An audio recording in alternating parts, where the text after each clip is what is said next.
আজকে আমি আমার মায়ের অনেক পছন্দের একটি ডেজার্ট বানালাম। আসসালামু আলাইকুম মাই লাভলি ভিউয়ার্স, কেমন আছেন সবাই? আশা করি সবাই অনেক ভালো আছেন। আমি এখানে রেড কালার এবং গ্রিন কালার দুইটা জেলি বানিয়ে নিলাম। জেলিগুলো ফ্রিজে রেখে ঠান্ডা করে বের করে কেটে নিলাম। এখন আমি একটি গ্লাস নেব। গ্লাসের ভিতরে আমি কিছু সেদ্ধ করা নুডলস দিয়ে নেব। দেন আমি ফল দিয়ে নিলাম, আপেল দিলাম, আম দিলাম, আঙ্গুর, কলা, তারপর হচ্ছে কমলা, তরমুজ দিয়ে নিলাম। দেন আমি জেলিগুলো দিয়ে নিলাম। এই জেলিগুলো খেতে কিন্তু অনেক মজা, আমি নিজের হাতে বানানো।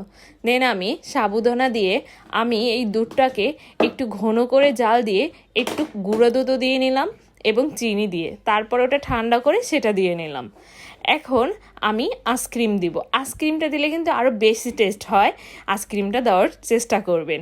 আচ্ছা, এই ডেজার্টের নামটা দ্রুত কমেন্ট বক্সে জানাবেন। আজ মার কাছ থেকে একটু দূরে, যে কারণে মাকে খাওয়াতে পারলাম না, তো এই জন্য মনটা একটু বেশি খারাপ লাগছে। কিন্তু এটা আমার মায়ের অনেক পছন্দ। আপনাদের মায়ের পছন্দের খাবারের নাম একটু দ্রুত কমেন্টে জানিয়ে দিন।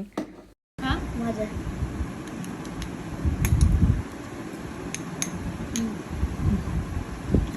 আর পার্টি খেতে তারপর তারপর আরো